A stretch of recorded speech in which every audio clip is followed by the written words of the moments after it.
This tutorial is going to help you get ready on writing a nonfiction chapter book. This type of writing is all about teaching information to your readers. So it's a really great choice for someone who likes to teach people information. Okay, to get started, what you need to do is think of a topic.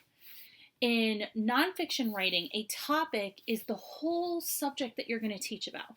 Maybe you're going to teach about playing a certain sport. Maybe you're going to teach a lot about an animal that you know about. Maybe you're going to teach about how to grow different plants, or just facts about plants in general. Maybe you're going to teach about food. There's so many things to learn about. So there's so many things that you can teach about. Usually, what a writer will do is they'll choose something that they already know a lot about. So if you've been learning a lot about space recently, that might be a topic that you could choose because you have a lot of information to share. So the next step, after you've decided what you want to teach about, is you're going to decide what you will teach in this book. So you have your topic, and let's say that that topic is space. Then you're going to decide, what do I want to teach about space? Because there's so many different things. So what I have to do if I'm thinking about writing nonfiction is I say across my fingers facts that I know about that. So for each finger, I will name one fact that I know about that topic. I will hold up all my fingers, and if I have 5 fingers up, then that means that I know enough facts to write a really good book about it. So then, after I think about all the facts, I'm going to name each fact across my fingers, and then what I'm going to do is sketch an image for each of those facts across the pages. So the fact that was on my thumb, I'll sketch that on a page. Then on another finger, I'll have an image for that fact. So I'll sketch it across the pages. Remember that you only sketch one fact for each page because I'm going to teach a lot about each of those facts. Now it's time to write the words on the lines. So for nonfiction writing, you're going to write words to teach your reader. You're going to add words like labels and captions to your sketches because nonfiction writers use their pictures to teach just like the words. And you're going to try to use keywords so that your reader can learn vocabulary about your topic. So let's say that I'm teaching about soccer. I might have a page that talks about the different equipment that I wear during a soccer game. So instead of calling my special shoes just soccer shoes, I might call them cleats because cleats are the kinds of shoes that I wear when I play soccer.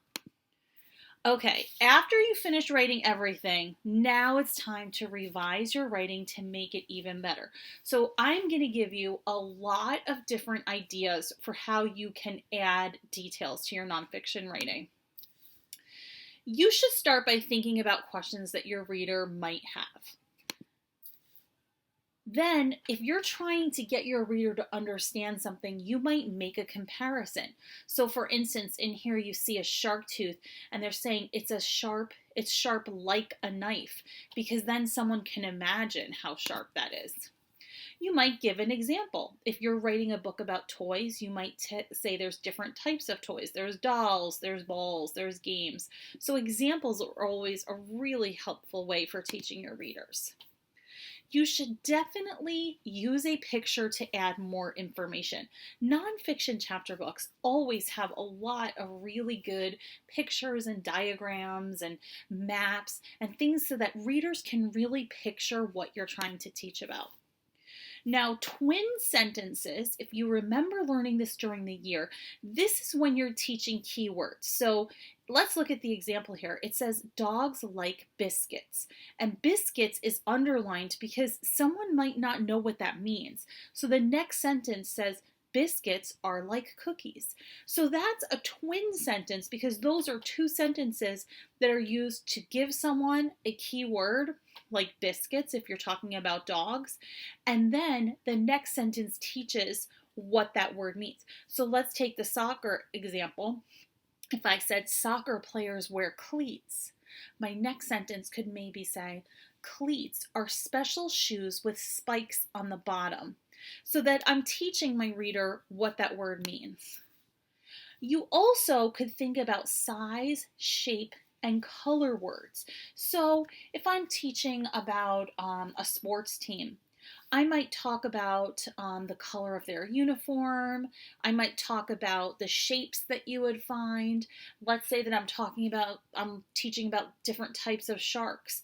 I definitely might use all of this size, shape, and color words to help my reader understand what things look like, how big they are, and that's always very helpful. There's other ways that you can teach, believe it or not. You could use big and bold pop-out words.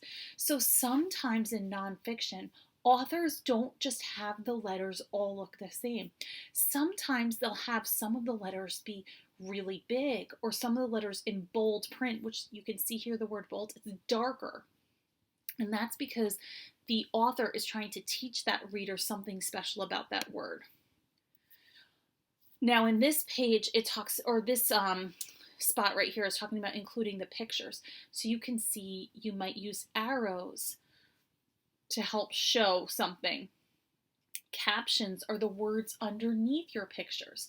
Sometimes you might zoom in. So for instance, this looks like a smaller picture inside the picture that's teaching about the size of a shark's tooth. So sometimes zooming in is something that you want to do. Okay, it's your turn now. Think of something you know a lot about that you'd like to teach. Tell the facts across your fingers. Sketch the facts across the pages. Write your words to teach your reader.